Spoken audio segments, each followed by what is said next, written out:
Isipin po ninyo ito mga ka-crypto. Paggising mo bukas ng umaga, pagtingin mo sa iyong portfolio, sa XRP ay nagtitrade sa presyong $589. Hindi po $1, hindi $10, kundi $589 overnight. Ano ang magiging reaction mo? Joy ba o regret? Ang tanong na ito ay hindi po galing sa kung sino mang random na tao lamang, kundi mula po sa crypto commentator na si Pam Pios. Ayan po siya. Sa kanyang recent na post ay hinamon niya ang mga XRP holders na harapin ang reality ng kanilang investment. Ayon po dito kay Pam Pios, ang sagot mo sa tanong na iyan ang magsasabi kung sapat na ba ang hawak mong token o kung kulang pa ang iyong conviction. Sa mundong ito, madalas po tayo mangarap ng mataas. Pero pagdating po ng presyo, doon natin malalaman kung gaano ba talaga tayo kahanda. Ngayon sa video na ito ay pag-usapan po natin kung bakit nga ba ganito ang perspective o pananaw ng mga holders sa gitna ng matinding market pressure na nararanasan natin ngayon. Yan, basahin po muna natin yung sabi ni Pampius dito sa kanyang post. Sabi niya, if you wake up tomorrow and find out that XRP has flipped overnight to $589, would you have more joy or regret? That should tell you whether you hold enough XRP. Yan. Bakit mahirap ang naging buwan ng June 2026 para kay XRP? Hindi po natin maitatago ang buwan ng June ay isa sa mga pinaka-challenging na yugto para kay XRP sa loob ng nakalipas na mga buwan. Pumasok po ang buwan na ito na si XRP ay nasa itaas po ng $1.30. Pero sa loob lamang ng maikling panahon, unti-unti po itong bumababa sa mga crucial levels. Sumabay pa ito sa malawak na pagbaba ng buong crypto market, kaya ramdam ang pressure. Nitong late June, bumagsak po ang asset sa ilalim ng $1.05. Isa po itong price level na hindi natin nakita simula pa noong nakalipas na November 2024. At dito po papasok ang aking opinion. Kung titignan po natin ang market, normal lang na makaramdam ng kaba kapag bumabagsak ang presyo.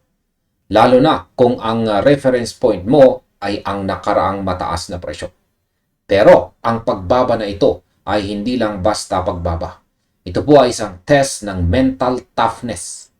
Kaya sa tingin ko, ang pagbagsak sa ilalim po ng $1.05 ay isa po itong market purge. Kumbaga, nililinis po ang mga traders na hindi sigurado sa kanilang hawak. Sabi nga, mas madaling maging bullish kapag green ang chart. Pero ang tunay na test ng character ay kapag pula o red ang buong screen. Kaya para sa akin, ang ganitong klaseng market conditions ang naghihiwalay sa mga nag-aasam lang ng mabilisang kita sa mga tunay na naniniwala sa utility ng asset. Ngayon, ay totoo bang unattractive ang presyo ng XRP ngayon o accumulation zone lamang ito? Sa kasalukuyan, si XRP po ay nasa 71% na mas mababa kumpara po sa peak nito noong nakalipas po na July 2025 na $3.65. Hindi lang si XRP ang tinamaan. Kahit si Bitcoin ay bumagsak po sa ilalim ng $59,000. At si Ethereum naman ay naglaro malapit lamang sa $1,500. Ibig sabihin, ang pressure na nararanasan natin ay hindi po isolated case para kay XRP. Gayunpaman, maraming traders ang may ibang pananaw. Sa halip na makita ito bilang isang babala o disaster, nakikita nila ang kasalukuyang presyo bilang isang attractive accumulation zone. Ayan. Sa aking opinion, naniniwala ko na ang pagtawag sa kasalukuyang presyo bilang accumulation zone ay isang diskarte ng mga taong may malalim na pag-unawa sa market dynamics. Kung babasahin mo ang on-chain data, makikita mo na ang malaking wallets ay patuloy na nagdaragdag ng kanilang XRP holdings kahit pa nagbebenta ang mga small holders. Ang mga whales ngayon ay kontrolado na ang mahigit 74% ng circulating supply. Kaya sa pananaw ko, ang mga whales ay hindi po nagbebenta dahil natatakot sila.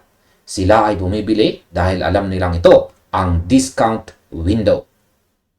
Ang problema sa mga retail traders, madalas po tayong bumibili kapag mataas na ang high at nagbebenta kapag bumabagsak na dahil po sa takot. Kaya ang mga whales, ginagawa nila ang eksaktong kabaligtaran. Ngayon, paano nga ba nag-react si XRP? Paano nga ba nag-react ang XRP community sa $589 question? Dahil sa tanong ni Pampius, libo-libo pong XRP holders ang naglabas ng kanilang salopin. Ang mga sagot nila ay nagpapakita po ng iba't ibang relasyon sa risk at saka reward. May mga nagsabi na kahit $100 lamang ay magiging masaya na sila at hindi na kailangan pang umabot sa $589. Ang iba naman ay nagpapasalamat na lang na nakapasok po sila ng maaga at ang kanilang pangarap ay hindi lamang po sa price kundi sa future utility ng XRP. Meron namang mga mas grounded ang approach kung saan ay gumamit po sila ng math. Ayon po sa kanila, ang $589 ay medyo hindi realistic para sa dekadang ito at ang target na $238 ay medyo realistic. Medyo hindi po realistic para sa dekadang ito. Ang $589 ay medyo hindi daw po realistic para sa dekadang ito. Pero ang target na $238 pagdating po ng taong 2030 ay mas rational daw para sa kanila. Sa aking opinion ay napaka-fascinating na makita ang pagkakaiba-iba ng mindset. Para sa akin, ang tanong na ito ay nagsisilbing salamin. Kung ang goal mo ay maging gazillionaire agad, marahil ay mahihirapan ka sa volatility. Pero kung ang goal mo ay financial stability sa mahabang panahon, hindi mo kailangan ng instant $589. Ang pinakamahalagang takeaway po rito ay ang pagkakaroon ng realistic expectations. Hindi masamang mangarap ng mataas, pero kailangan mong maging tapat sa sarili mo kung gaano karami ang kailangan mo para makamit ang iyong personal na financial goals. Ang iba ay kontento na sa modest gains at wala namang masama doon. Ang mahalaga ay may malinaw kang plano. Ngayon ay may mga negatibo ba o skeptical na reaksyon ang mga holders? Hindi lahat ng sagot ay positibo. May mga holders na nagpahayag po ng matitinding pagdududa. Tinanong nila, paano kung lumipas ang 5 taon at walang nagbago? Binanggit nila ang mga tunay na problema sa totoong buhay tulad po ng taxes, house cost, at saka stagnant na sahod. Sila ang mga taong burn out na sa kakahintay ng matagal na pangako ng big pump. Ipinapakita po nito na sa kabila ng lahat ng excitement, may mga holders na ramdam na ang bigat ng pag-aantay sa gitna ng mahirap na ekonomiya. Nire-respeto ko po ang mga taong ganito mag-isip. Hindi lahat ay kaya pong mag-hold ng habang buhay habang ang mga gastusin sa buhay ay hindi po tumitigil. Ang skepticism ay bahagi po ng market. Sa pananaw ko, ang ganitong reaksyon ay patunay na ang market ay hindi lang puro emosyon. May mga tao na nakatapak pa rin ang paa sa lupa. Pero ang masasabi ko, kung sa tingin mo ay stagnant na ang lahat, marahil ay kailangan mong i-reassess ang iyong posisyon. Huwag mong ilagay ang perang kailangan mo sa pang-araw-araw sa isang asset na napaka-volatile. Ang pag-hold kay XRP ay nangangailangan ng mahabang pasensya at tamang alokasyon ng budget. Ngayon, bakit nga ba mas mahalaga ang conviction ngayon kaysa sa pagtaas ng presyo? Ang $589 ay matagal na ring target sa loob ng community. Pero ang mga sagot sa tanong ni Pampius ay malinaw na nagpapakita na ang community ay divided. Yan, divided. Ang ilan ay kontento na sa maliit na kita, habang ang iba naman ay nakahandang mag-antay ng life-changing wealth. Ang katotohanan ay ito po. Ang conviction po ng isang investor ay nasusubok ng gusto kapag bumabagsak ang presyo. Ang reaction po natin ngayon habang down ang market ay mas mahalaga kaysa sa magiging reaction natin kapag nag-up na ang presyo. Ngayon, sa tingin ko, ang conviction ay hindi lang paghawak ng token dahil gusto mo ang logo nito. Ito po ay ang kakayahan mong manindigan sa iyong investment kahit na maraming ingay sa paligid. Habang ang presyo ay mababa, madaling sumuko. Pero kung naniniwala ka sa tech at saka sa roadmap, ang panahon na ito ay hindi para matakot, kundi mag-focus. Ang pag-unawa sa iyong personal risk tolerance ang pinaka-crucial na asset mo bilang isang holder. Ang tanong po ni Pampios ay hindi lamang po tungkol sa presyo.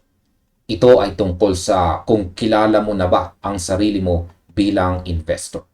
Kaya sa bawat XRP holder na nanonood ngayon dito, tanungin ninyo ang sarili ninyo, kaya mo ba ang volatility? Handa ka ba sa mahabang laro? Dahil sa crypto, ang mabilis na yaman ay bihira. Pero ang disiplinadong yaman ay posible. At hanggang dito na lamang po tayo sa video na ito mga ka-crypto. Maraming salamat sa inyong panonood. Maaring panoorin na rin po ninyo sunod ang recommended video natin dito.